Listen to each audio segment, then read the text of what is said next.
Hello everyone. आज के इस वीडियो में हम बात करेंगे मैनेजमेंट की, हम थोरेसिक आउटलेट सिंड्रोम को कैसे मैनेज कर सकते हैं। ये वाला जो वीडियो है ये इसमें मेनली जो भी क्लिनिकल मैनेजमेंट है उसके बारे में हम बात करने वाले हैं। अब अगर एक हम जनरल बात करते हैं कि बहुत सारी कंडीशंस ऐसी होती हैं जिनको हम बहुत आराम से डायग्नोस कर लेते हैं, लेकिन जो थोरेसिक आउटलेट सिंड्रोम है वो एक ऐसी कंडीशन है जिसको बड़ी डिफ़िकल्टी होती है डायग्नोस करने के लिए, क्योंकि बहुत सारी ऐसी कंडीशंस हैं जिनसे इसके सिम्टम्स मिलते जुलते हैं। जो इसके शुरुआती सिम्टम्स होते हैं वो ऐसे सिम्टम्स हैं जो कि कार्पल टनल सिंड्रोम से भी मिलते हैं, क्यूबाइटल टनल सिंड्रोम से भी मिलते हैं। तो आपको बहुत ही ध्यान से एक एक स्टेप बाय स्टेप डायग्नोस करना होता है।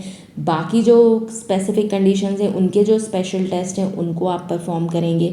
उसके साथ साथ जो उन स्पेसिफिक कंडीशंस के जो इन्वेस्टिगेटिव टेक्निक्स की रिक्वायरमेंट है आपको उसको यूज़ करके उन सारी कंडीशंस को भी रूल आउट करना पड़ता है, क्योंकि जो इसके इनिशियल सिम्टम्स होते हैं वो कैसे होंगे, वो वही हैं जैसे कि कोई भी नर्व जो है वो पिंच हो रही है जिसकी वजह से वो न्यूरोलॉजिकल सिम्टम्स आने लगते हैं। कार्पल टनल सिंड्रोम हो सकता है, क्यूबाइटल टनल सिंड्रोम हो सकता है। कई बार नेक रीजन में अगर कोई डिस्क हर्निएशन है उसके जैसे सिम्टम्स आते हैं। उसके साथ साथ अगर ब्रेकियल प्लेक्सस में कोई ब्रेकियल न्यूराइटिस है या शोल्डर टेंडन या शोल्डर जॉइंट का इन्फ्लेमेशन है तो वो जो सिम्टम्स हैं वो मिलते जुलते होते हैं। तो ये हमें बहुत ध्यान से डायग्नोस करने की ज़रूरत है कि ये थोरेसिक आउटलेट सिंड्रोम है या इनमें से कोई और कंडीशन भी हो सकती है।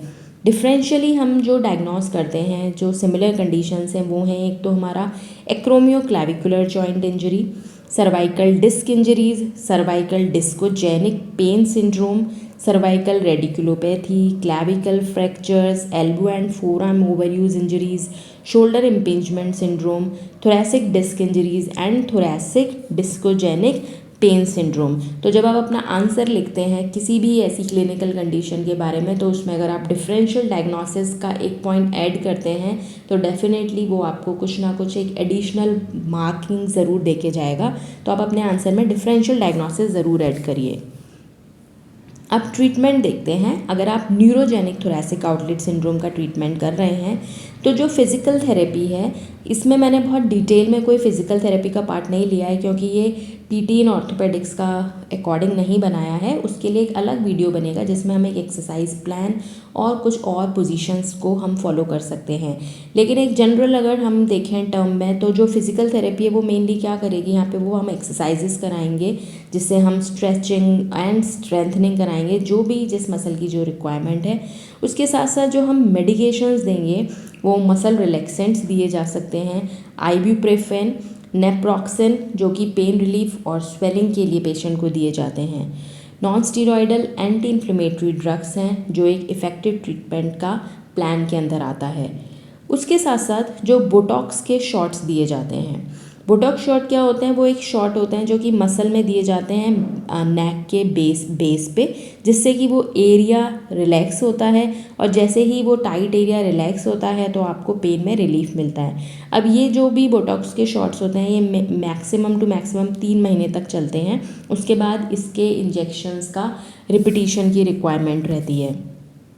बोटॉक्स इंजेक्शंस क्या होते हैं, ये वो शॉट्स होते हैं जिसमें टॉक्सिन यूज़ किया जाता है। ये एक तरह का टॉक्सिन है, बायोलॉजिकल टॉक्सिन है जिसका कुछ टाइम के लिए ही एक इफ़ेक्ट रहता है, जो जिसको हम बोलते हैं बॉट्यूलिनियम टॉक्सिन या बॉट्यूलिनम न्यूरोटॉक्सिन बोलते हैं इसको, जो कि न्यूरोटॉक्सिक प्रोटीन है जो बैक्टीरियम, क्लॉस्ट्रीडियम, बॉट्यूलिनम एंड रिलेटेड जो उसकी स्पीशीज़ हैं वो बनाती हैं।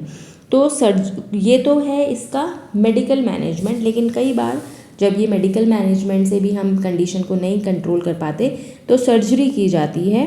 और लेकिन ज़्यादातर क्या होता है कि सब में हम कंजर्वेटिवली मैनेज कर लेते हैं।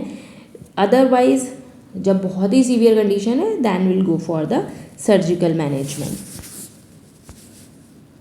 अगर वीनस या आर्टीरियल टाइप है तो जो फर्स्ट ट्रीटमेंट होगा वो हम क्या करेंगे, ब्लड क्लॉट के लिए करेंगे। तो सर्जरी जो होती है थोरेसिक आउटलेट डीकम्प्रेशन सर्जरी वो भी की जा सकती है इसमें।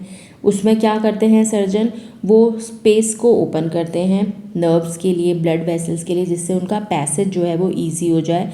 अगर एक्स्ट्रा बोन है जिसको हम सर्वाइकल रिब बोल रहे हैं या कोई और टिश्यू है तो उसको कट करके भी हटा दिया जाता है, क्योंकि वो जो एक एक्स्ट्रा स्ट्रक्चर है वो आपके न्यूरोवेस्कुलर बंडल को कंप्रेस कर रहा है।